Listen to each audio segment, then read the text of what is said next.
Welcome to the Fantasy Coaching Game Plan presented by Miller Lite. My name is Jimmy Rooney. I'm here to introduce the Miller Lite Fantasy Coaching Contest in the Pro Fantasy Coaching Game mobile app. Pro FCG is a mobile app that enables all fans to connect a game board to live football games, guess each upcoming play call in real time, and score points to rise up the leaderboards and win great prizes. This season, Miller Lite is offering prizes to the top scoring players during select Steelers games at partner venues in the Pittsburgh area. Download and register for the Pro FCG app and connect to a Steelers game in the app to enter. Participate for a chance to win tickets to Steelers versus Chiefs or Steelers versus Bengals at Acrisure Stadium at the end of the season. The more you play, the more chances you get to win. The game is entirely free to play, and there's no purchase necessary to participate in the contest. Find full contest and gameplay details in the show notes below. I'm joined today by Steelers and NFL analyst Matt Williamson to analyze the Steelers and Ravens coaching tendencies and put together a game plan for how to make the best picks in the Pro Fantasy Coaching Game app this weekend. Matt, welcome to the show. Yeah, I'm psyched to dig into this one. Second Ravens match for the division. I mean, we got all kinds of good stuff going on right now, but also some injuries out there too that we need to be on top of. George Pickens in particular.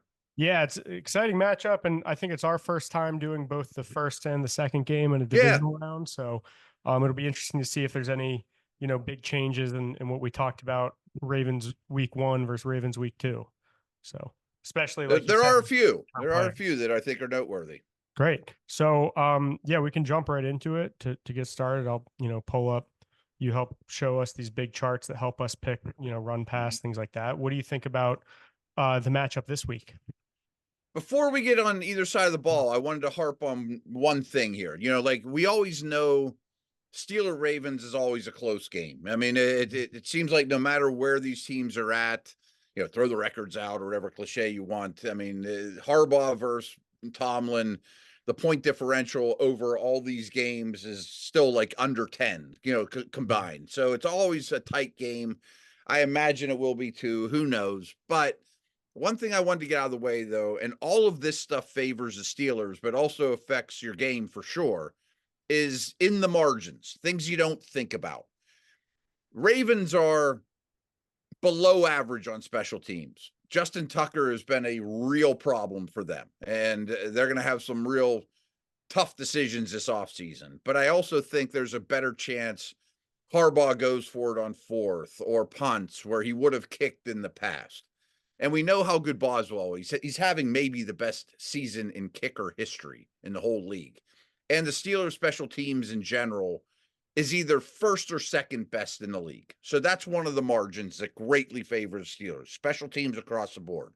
The other, not that the Ravens are bad with turnovers, but the Steelers are number one in the whole league with turnover differential. They're tied with the Bills. So that's a huge component, too, that also works in their favor in what could be a close game. And then the last one is more of a negative for the Ravens, is they're the most penalized team in the league. I mean, and really has been a problem. It's yardage, it's penalties. Steelers are middle of the road. So when you look at penalties, Ravens are worst. You look at special teams, Steelers are best. You look at turnovers, Steelers are best in the entire league. So I think that's a huge component here because, frankly, there's a lot of matchups that aren't real favorable to the Steelers right now with Yeah, Pickens yeah. being out. And Yeah, that's, like you said, those are season-long trends for the Ravens and Steelers, but all of those things I think showed up in the first matchup with the 100%. two Tucker misses, I think they had um, Bodwell had all the points in that game. Penalties, right. Penalties, all those Yeah. things showed up for sure. So definitely a chance those swing this one again. Yeah. And Jimmy, I mean, it seems like we talk about this every week, but again, two of the most run heaviest teams in the entire league, so when in doubt, lean towards run for both these teams. Eagles are the only one really running the ball more than the Steelers and Ravens. Yep. And I mentioned the injuries to start the show. We know Pickens is out. I also think there's a really good chance that the Ravens' second and third receivers are going to miss this game. Okay. Bateman and Aguilar. It doesn't look good by the time we're recording this. So I think what you're going to see is a lot of tight ends on the field for both these teams. They're both really short at receiver. the Ravens play 11 personnel at the lowest rate of the league to begin with, and now they're missing their second and third receiver. We know the Pickens effect and how much the Steelers love to play 13 personnel with 3 tight ends on the field, highest in the league. So I would expect a lot of big bodies on the field.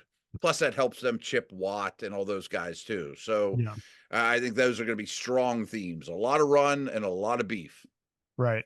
So that sounds like a good place to dive into the units now. Um, like you said, the Steelers we talk about every week are run heavy in all Mm-hmm. situations. It sounds like especially with Pickens out, they're the heavier personnel that is probably leans more towards running, which should be our run pass plan with when the Steelers are on offense against this Ravens defense. Yes, I absolutely think so. But I also think we need to realize these are also 2 really good run defenses. Yeah. So it could be tough sledding. Absolutely. So, yeah, when the Steelers, so this week I kind of brought in some of the charts from both last week's game, so the top rusher against the Eagles, but then also from the first Ravens matchup, um, and I don't know if this was based on the score getting out of hand or whatever, but Mm-hmm. it looks like at least with Najee, the Steelers were much run heavier in this Ravens matchup. But like you mentioned, a lot of those runs were the shorter 0 to 5 yard gains because of the tough Ravens defense that they have out there. Um, Yeah. And the Steelers are only averaging 3.9 yards a carry, which is at the regardless, absolute bottom of the league for the entire team. sure. So in this one, are we still anticipating you know this 18 carry range or the higher volume for Najee, or it seems like Warren's been mixed in a little bit more recently. Yeah, I kind of have a theory here at this stage of the season that the Steelers will and should streamline their skill position players. Like, Mhm. with all respect to Patterson and Pruitt and Hayward and Miller and Jefferson, it's it's time to get your best football players on the field. Especially when Pickens is available. Pickens, Austin, Washington, Fryermuth, Warren, and Harris. So I don't know what that's going to look like, but I will say one of the semi weaknesses of the Ravens defense is they do allow a lot of production through the air to running backs. So Mhm. maybe it's a little stronger Warren tendencies. Maybe, I'm just kind of leaning that way, but especially because they've made some changes at linebacker, they've made some changes at safety. So I think the middle of the field and running backs in general and Fryermuth as well could get a little bit of a spike because I'm throwing the ball at linebackers not named Roquan Smith and safeties not named Kyle Hamilton. Yeah. Yeah, and that's something that so again, looking at some of these passing charts for Russell Wilson is, since the Pickens injury, or maybe it's since Fryermuth started playing better, um, these deep shots have been a lot more towards the middle of the field than the Yeah. sidelines. Yeah. Yeah. So, like you mentioned, this might be the week where without Pickens, it's focusing more on Fryermuth and Washington, Warren, and when we're regardless of whether we choose run pass, we're kind of thinking of maybe the passing going more to the tight ends and Yes. what that means for the distance. And one thing we've kind of noticed too, more and more, Austin, when they take deep shots to Austin, a lot of times it's between the numbers. They're like Mhm. posts or slot fades, things like that. They don't throw him the go balls down the sidelines as much. Right, right. And so yeah, like in our game, we're not necessarily trying to pick if they're going to the middle of the field or the outside, but I think it can Mm-hmm. still help our players in terms of Get um some vibes. yeah, like when we're trying to figure out where the pass is going to go to, we're keying more on Austin or Fryermuth and kind of how that compares to what the Ravens are doing in the middle of their defense. Yes, I think that's a good suggestion. And the safety change they made is they put Washington in, and he's very short. He's like 5'8", 5'9". So I would Okay. think you're going to try to attack him with bigger bodies too. Okay. So it sounds like, just based on the Steelers' season-long trends, the personnel available in this game, they're still going to be pretty run heavy as always. Yeah. Um, the runs are going against a really tough defense, so when we're trying to pick running plays, they're common in all situations. You've always talked about if the Steelers pass for a first down, they're almost always going back to the run. Mm-hmm. And just, these run heavy downs, we're really looking at the 1 to 3 yard, 4 to 6 yard gains. That's kind of been Najee's average. That's been the Steelers' average. That's fits what the Ravens defense allows. And that seems like a pretty reliable pick. Yeah. And I also think there's a couple, you mentioned a few of them, but there are some strong Steeler trends. Mm-hmm. Very heavy run on first down and early downs in general, which hasn't gone great. They get the Yeah. third down way too often, and for my Mm-hmm. liking, to be honest with you. But I mean, as you mentioned, they have a crazy strong, heavy run tendency after passing for a first down. I mean, they run when they throw for a first, they immediately go back to the run a lot. And second and medium is a big run down for them as well. Second and long, which I don't love. They run the ball much more than league average. They might throw a little bit more on third downs than you might guess, though, especially third and short. That they'll take some shots then. You get them in 3rd and 2 and get a full box and take a shot over the top. And then the other thing I really wanted to stress too is when we broke down the Ravens the first time, their secondary was a disaster. I Mm-hmm. mean, a lot of the entire year to that point, a lot of miscommunication errors, a lot of coverage busts, a lot of deep penalties, and they were giving up an exorbitant amount of deep passing. Since that game, they look like they have that corrected. From what I understand, they've bumped up Dean Pease to be in charge of the defense, a veteran defensive coordinator type who is more of a consultant. And I think they've simplified things. They've settled on some personnel, and they've done much, much better since the last time we talked of taking away the deep balls. Great. So again, we talked about the running strategy here. It sounds like the pass strategy, we're going to look to pick pass more in short yardage situations. Second down, third down is Mm-hmm. when they like to take their shots. But when they're throwing downfield, the defense is playing those a lot better. So there might be more incomplete passes, QB sack turnovers. But it sounds like the one big matchup that the Steelers may have success with is they're now throwing their deep shots more to the middle, to Calvin Austin, to Yeah. Freiermuth, to Washington. And especially if those big tight ends can get matched up on the shorter safety, there might be some splash play opportunities, 10 to 20 yard passes. And that's mostly what we're focused on in the Steelers pass game. Yeah. And I think my last nugget really on this side of the Yeah. ball is while Baltimore doesn't have elite pass rushers, they do have 44 sacks this year. And you'll see a lot of simulated pressures. You'll see 7 and 8 guys at the line of scrimmage. Who's coming, who isn't? They really can confuse blocking schemes. And we can't forget this is still a really young offensive line on Sure. the road. So even more opportunity to get those QB sack turnovers. This Yeah. was something it seemed like last week the Steelers on the road, the offense would get, behind the sticks with the penalties. Mm-hmm. Um, if that were to happen again, it seems like those situations kind of leave you exposed to more sacks or pressure.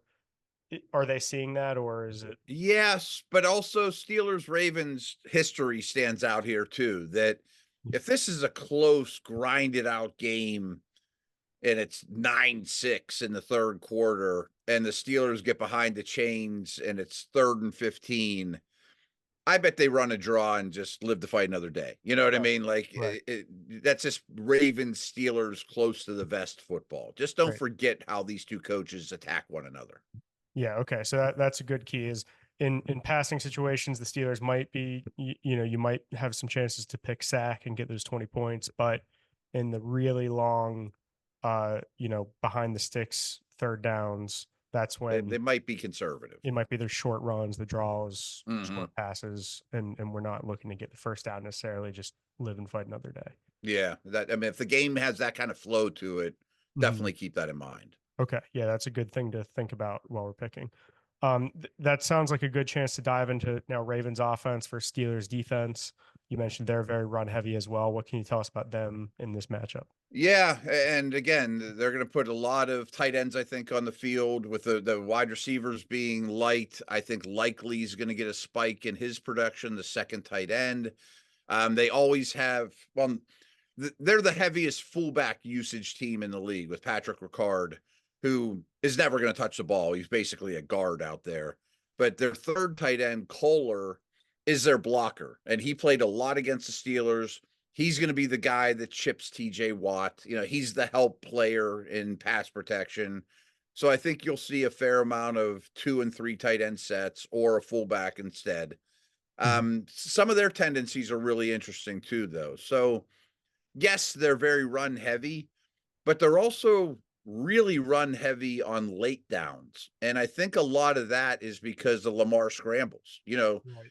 3rd and 8, they call a pass, but he ends up running the football. You know, like don't forget, I mean, this is amazing to me, is he's about 100 yards behind Michael Vick Mm. in terms of all-time rushing yards for a quarterback.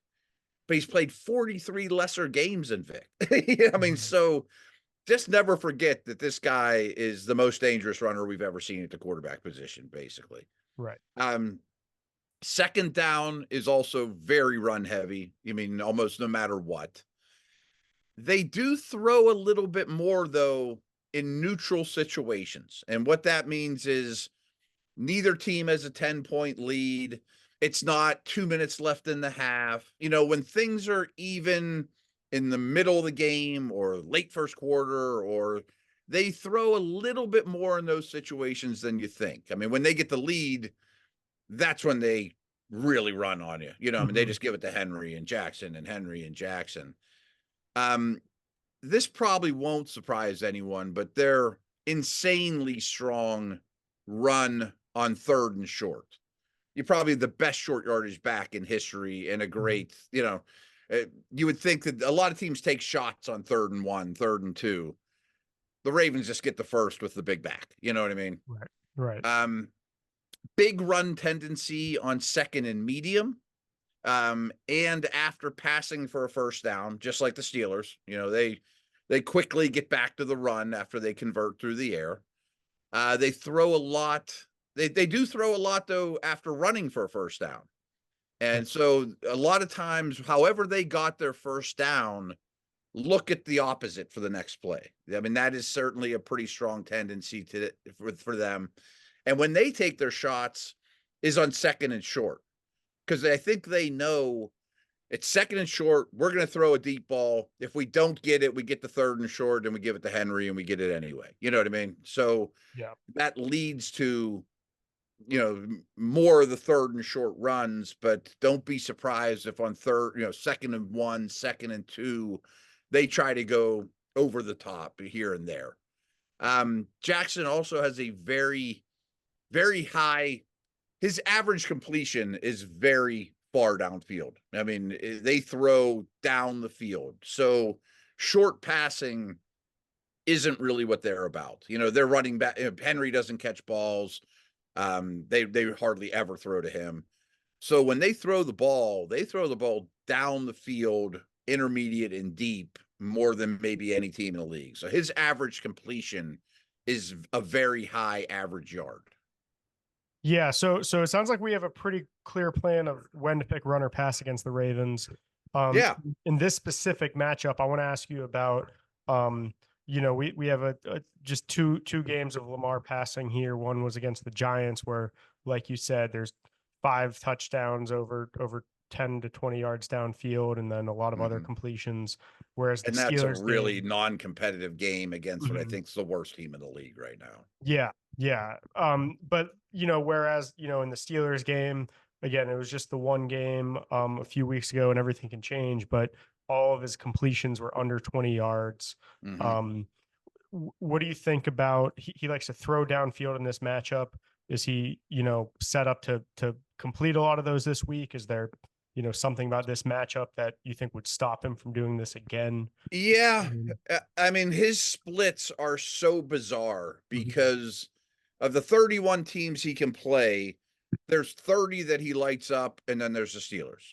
Yeah. So you look at his numbers, and it's all like he's great, great, great, great, great, except the Steelers. Now, Yeah. I've been saying all week, do we think this is going to happen for the next decade? That Yeah. Lamar Jackson, one of the best quarterbacks we've seen, all of a sudden is never going to beat up on the Steelers? I'm sure that's not the case. Hmm. But they do a couple things really well that other teams don't. Is it's not quite Mahomes Kelsey, but Lamar Andrews is a really strong connection for them. They came in the league together, they've grown up together. He's been his safety blanket forever. Yeah. And in critical situations, third down, red zone, the Steelers put Minka on Andrews. Their best guy, their best Andrews eraser. And they did a lot of that kind of stuff last week. They moved Minka around a lot. Yeah. So I think that's something to absolutely be aware of. And the other thing is, he's the most blitzed quarterback in the entire league, but he's carving the blitz up. Yeah. So people are trying to rush him, make him make quick decisions. Well, he's proving to handle that extremely well. His mind is much sharper than it ever's been. Where he gets into trouble, which is rare, is holding the football and under pressure. And the Steelers do a really good job of making him do that with a four-man rush. And that is really important. And they might not get a lot of sacks, but their pass rush, I've been calling it a boa constrictor all week. I Hmm. mean, they just really condense that pocket, make him pat the football a little bit, especially when Andrews is his first read and they take that away with Minka. And then all of a sudden he's got nowhere to go. He's got Hayward and Watt and Highsmith all around him, and he doesn't have an escape lane. I think those are two huge reasons why Lamar hasn't carved up the Steelers like other teams. Okay, great. So when we are picking the Ravens to pass those, second and short situations after a first down run, those kind of clear spots that you talked about, Mm-hmm. there's sort of two ways to approach the distance picks is, you know, at a certain point, on the one hand, he might play the Steelers just like he plays everybody else, passing downfield, completing those deep balls. And if it seems like it's going that way, then we want to gear our picks towards the 10 to 20 yard splash play touchdown picks, and can score some points that way. But then on the flip side, maybe the reason the Steelers games have been different is, like you said, they have Minka on Andrews. They have, Mm-hmm. the plan as the pass rush. And if it seems like that's holding up again this week, then, it looks like he just didn't have the same success throwing definitely splash plays over 20 yards, but even Mm-hmm. less in the 10 to 20 yard range. Um, Yes. and And sorry, go ahead. I was just gonna say Yeah. it really comes down to, starting the game out. It's up to the player to figure out which type of game do you think it's going to be, and then make Mm-hmm. sure you're, And you might get a feel real paying early. It attention. might be Yeah. halfway through the first quarter and be like, oh, this is going to be a rock fight, or Right. this is going to be a battle. Last thing I think we have to touch on, though, too, is Derrick Henry. I mean, Yeah. he's a unique back. Now, he hasn't played as much as you'd think. I mean, he's only at like 55% snap share. Yeah. He's never in on their hurry up, third down, third and longs. He'll be on the sidelines a lot. And they sometimes can get away from him. Like sometimes he goes stretches with hardly touching the ball. Now, the Steelers are great at eliminating, they're a great tackling defense, except for playing the Eagles last week. They Yeah. have a lot of team speed. They're really good at penetrating and slowing down backs before they get started, which is the whole key for Henry. So they don't allow a lot of big runs. But don't forget who this guy is. I Yeah. mean, he has such a history of getting in the open field, running over defensive backs, and taking it 80 yards. I mean, so he's definitely capable. Yeah, and that's something, in the first matchup you can see he had the 130+ yard run. Mm-hmm. So the Steelers were pretty successful, but It only takes one with this he's guy. always capable Yeah, of that splash play, that touchdown, all that. Um, absolutely. the other thing I saw, and I think I have an explanation for this, is the first game against the Steelers just kind of, it looks like they happen to run to the left almost every single Hmm. time. And I do remember that was the game Highsmith was hurt. It was Herbig playing. But then I this think week, that's exactly it. yeah. Herbig's a little light for every down duties, and their best two offensive linemen are Stanley, the left tackle, Mhm. who handled a lot of one-on-one stuff, of course, and their center Linderbaum. But I think that's a good tendency to be aware of. But I don't know that it'll hold up with Highsmith, and it looks like their right guard Falele might be out for this game, so that might mean they move their left guard Makari to right guard and put the backup in who they'd benched earlier in the year. So if Cam Hayward's against a backup left guard, I don't know how much running left I'd be doing, especially with Highsmith out there other than Herbig. Great. But So maybe what? they have but maybe they have an alert, Herbig's on the field, let's run left. Yeah. Or let's What? run his direction. Do you know what number Makari is? Not off the top of my Yeah. head. He's an interesting guy because he can play all five positions. He's kind of like Right. their sixth man in basketball. Yeah, so I just bring that up because that might be something that as you're watching at home, it's just a little key for viewers. Is one is Mm-hmm. Derrick Henry on the field, and then two, which side is Makari on, and that Yeah. could kind of help you figure out what's happening before it starts. But And maybe the key is what you touched on is they just want to run Herbig's way right, because I mean, remember TJ Watt did get injured last week. I mean, he's not going to play every snap either way. yeah, Herbig will play right or left outside linebacker. They may have an alert that if we're going to run the ball and Herbig's in the game, we're going to run at him. right. So again, just these small things to look for as we're playing from home is. With Derrick Henry, you always have the chance to pick the splash play run. The Steelers, at least in the first matchup, were pretty good at keeping him under 5 yards. So Yeah, if you see that continuing, keep an eye on that. But the key is probably going to be the players on the field, talking about where the guards are lined up, who's blocking Cam Hayward, mm-hmm. is Nick Herbig on the field, and really just pay attention to the players on the field when you're picking the run distance, and that could be helpful. Yeah, and one more small things about the Yeah. guards is I really don't even care who it is, whether it's Voorhees, the backup because of injury, or Makari. Cam's going to probably whip them with some Right. consistency. Yeah, they're not great players. Right, right. So, and that's probably a big reason why we saw the Henry, average carry was under 5 yards Mm-hmm. against the Steelers in the first matchup. So, again, that has when we're trying to pick a typical run, then against the Steelers, it might be a shorter Henry run, but there's always that chance to pick a splash play with a back like that. So, Yeah, you can't take one play off against that guy, or he'll take it yeah. to the house. Yeah. Great. So I'll just kind of quickly go through what you said about this side of the ball here is, when in doubt, the Ravens run more than pass, Mm-hmm. but they have some tendencies with, second and short is when they like to throw more. The second and medium is more often a run. Third and short is always more often than not a run because of their talented runners. And then it sounds like a strong one is pay attention to how the Ravens get first downs. They Absolutely. usually switch. If they pass for a first down, we're going to pick run on the next play. If they run for a first down, we'll pick pass on the first play. Absolutely. Um, and then, when we're picking distance with Henry, the Steelers defense, unless you want to look at last week, they've been keeping the running backs in the 1 to 3, 4 to 6 yard gains. Henry always has the chance at a splash play, but with the passing, again, we're gonna try to get a feel for how Lamar starts. If it seems like a typical Lamar game or a Steelers Lamar game, and pick our splash plays or shorter passes based on that.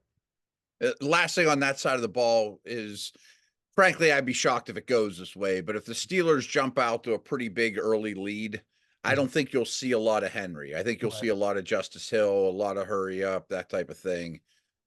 Not that that changes things dramatically. The tendencies are still the same. And Yeah. frankly, I don't know that the Steelers are going to get out to be 14-0 before you know it against these guys Yeah. either. It's always better to be prepared, but we'll see. Yeah, right. Maybe they block a kick or take the opening kickoff back for, something like that. Mhm. And that's again going back to what you said from the start. The special teams is always a chance to get an Massive. edge in this fantasy coaching game here. The Justin Tucker has been struggling even against the Steelers. Boswell is making all his kicks this year. And then, the penalties might, get teams behind the sticks, which, as you said, in this specific matchup may mean conservative play calls Yeah. rather than shorter passes on third down. So A there's lot of defensive penalties for the Ravens, defensive pass interferences in right. particular. Okay. Yeah. So more reason maybe the Steelers have to throw downfield and try to draw some of those then. Yep. I Um, agree.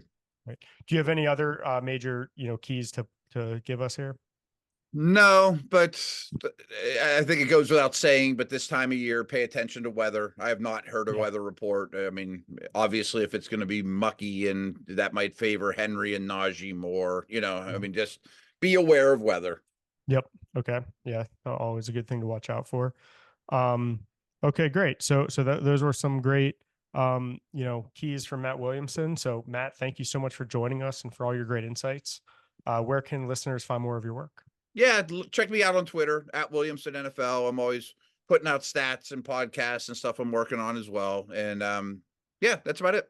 Awesome. Thank you. And, thank you everyone for tuning in. Remember to use all this expertise from Matt Williamson to win your next Miller Lite fantasy coaching contest in the Pro Fantasy Coaching Game app.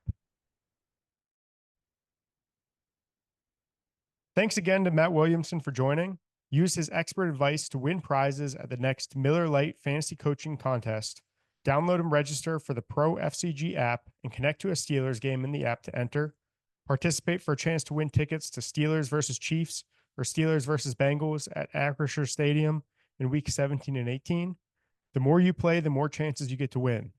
Join live contests and win exclusive prizes at Coupe de Ville, Walter's Barbecue, Lot 17, The Clubhouse, Rochester Inn, Twin Peaks, Mulligan Sports Bar and Grill, and Monaco's Bar and Grill on select game days. The game is entirely free to play, and there's no purchase necessary to participate in the contest. Thank you for listening, and may the best coach win.